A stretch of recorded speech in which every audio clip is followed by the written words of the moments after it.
안녕하세요, 여러분. 메르의 블로그 유튜브입니다. 요즘 이란 사태가 점점 심각해지고 있습니다. 보통은 종교 문제, 정치 문제, 지정학 문제로 많이 보는데 오늘은 돈의 관점에서 한번 풀어보려고 합니다. 이렇게 보면 왜 상황이 쉽게 안 풀리는지 조금 더 또렷해집니다. 지금 이란은 인플레이션이 굉장히 심각한 상태입니다. 물가가 오르는 가장 큰 이유는 화폐 가치가 떨어지면서 수입 물가가 폭등하고 있기 때문입니다. 그런데 이란은 특이하게도 환율이 하나가 아닙니다. 무려 3개입니다. 암시장 환율이 있는 정도가 아니라 정부가 아예 환율을 나눠서 관리하고 있습니다. 첫 번째는 공식 환율입니다. 이 환율은 정말 생존에 필요한 필수 품목을 수입할 때만 적용됩니다. 육류, 설탕, 쌀, 의약품, 비료, 살균제, 식용유 같은 것들이죠. 두 번째는 중간 환율입니다. 필수품은 아니지만 생활에 어느 정도 필요한 물건들입니다.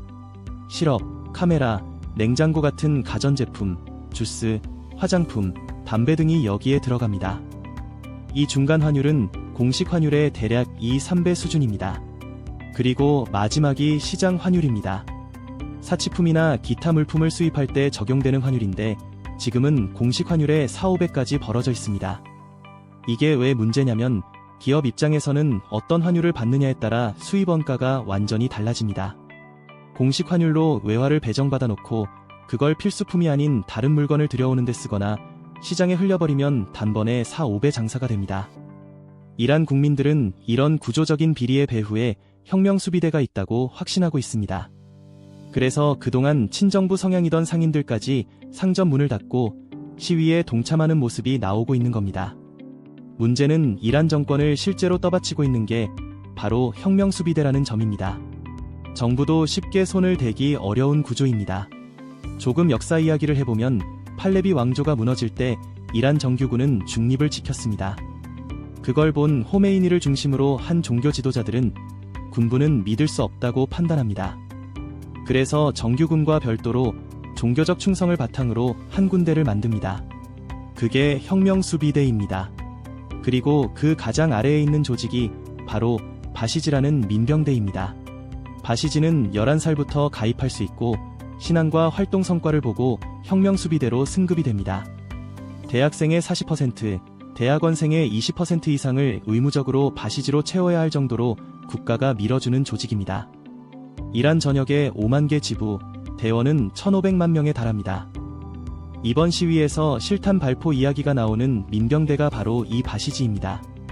바시지 중에서도 충성도가 높고 능력 있는 인원은 혁명수비대 군사학교로 보내 정규 혁명수비대원으로 키웁니다.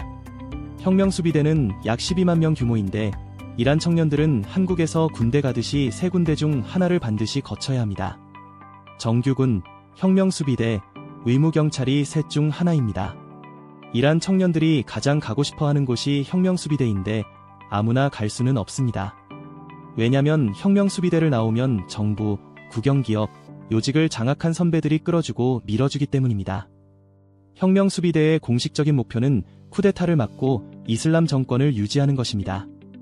헌법에도 혁명수비대는 쿠데타와 외국 간섭으로부터 이슬람 체제를 수호한다고 명시돼 있습니다. 그러다 보니 12만 명의 혁명수비대가 54만 명의 정규군을 사실상 통제하는 구조가 됩니다. 이번 시위에서 정규군이나 경찰보다 혁명수비대와 바시지가 더 많이 언급되는 이유입니다. 혁명수비대는 군사력도 막강합니다. 중동에서 탄도미사일을 가장 많이 보유한 곳은 이란 정규군이 아니라 혁명수비대입니다. 돈도 많습니다. 혁명수비대가 움직이는 돈이 연간 약 150조 원, 이란 GDP의 30% 수준으로 알려져 있습니다. 그래서 시위대를 가장 과격하게 진압하는 집단도 혁명수비대나 바시지인 경우가 많습니다. 이번 시위의 특징 중 하나는 청년 참여가 많다는 점입니다. 이란 청년 실업률은 30%를 넘고 있습니다. 취업은 힘든데 그나마 있는 좋은 일자리는 혁명수비대 출신들이 거의 가져가니 불만이 쌓일 수밖에 없습니다. 상인과 청년이 동시에 들고 일어나면 사망자가 나와도 시위가 쉽게 꺼지지 않습니다. 지금 이란 정부는 인터넷을 끊었지만 이란 사람들은 일론 머스크의 스타링크를 통해 시위 상황을 공유하고 있습니다. 이란은 스타링크 단말기 소지를 간첩 행위로 간주해서 최대 10년형까지 가능한 법을 2025년에 만들었습니다. 현재도 이란 당국이 스타링크 사용자를 추적, 단속하고 있습니다. 사망자가 늘어나자 트럼프가 이란 폭격을 지시할 수 있다는 이야기들도 나오고 있습니다. 실제로 2026년 1월 13일 이란 주재 미국 대사관이 자국민에게 당장 떠나라는 긴급 공지를 보냈습니다. 대피할 수 없으면 건물 안에서 식량, 물, 의약품을 준비하라는 수준이었습니다. 다만 아직까지 펜타곤 피자 지수는 조용합니다. 이 지수는 펜타곤 근처 피자 가게 주문량으로 미국의 군사작전을 예측하는 비공식 지표입니다. 1990년 걸프전 직전, 1983년 그레나다 침공, 1989년 파나마 침공 때도 비슷한 패턴이 확인됐습니다. 최근에도 2025년 6월 13일 펜타곤 인근 피자 주문이 급증한 뒤 1시간 후 이스라엘의 테헤란 공습이 시작됐습니다. 지금은 피자집들이 문을 닫은 시간이고 특이한 움직임은 보이지 않습니다. 이런 건 하나만 보면 안 되고 여러 정보를 겹쳐서 봐야 합니다.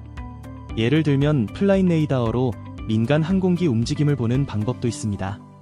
미군은 공격 전에 민항기에 우회 경고를 하기 때문에 항공로 변화가 사전 신호가 되기도 합니다. 현재는 민항기들이 이란 상공을 정상 운항 중입니다. 마무리하겠습니다. 이란에서는 상인과 청년의 불만이 혁명수비대를 향하고 있고 혁명수비대 역시 조직력과 이권이 걸려 있습니다. 양쪽 모두 쉽게 물러서기 어려운 구조입니다. 펜타곤 피자 지수나 민항기 운항 같은 비공식 정보들도 완전히 무시하면 안 됩니다. 가끔씩 정말 한 번씩 얻어 걸리는 게 있습니다. 오늘 내용이 좋았다면 구독과 좋아요 부탁드려요. 여러분의 응원이 큰 힘이 됩니다.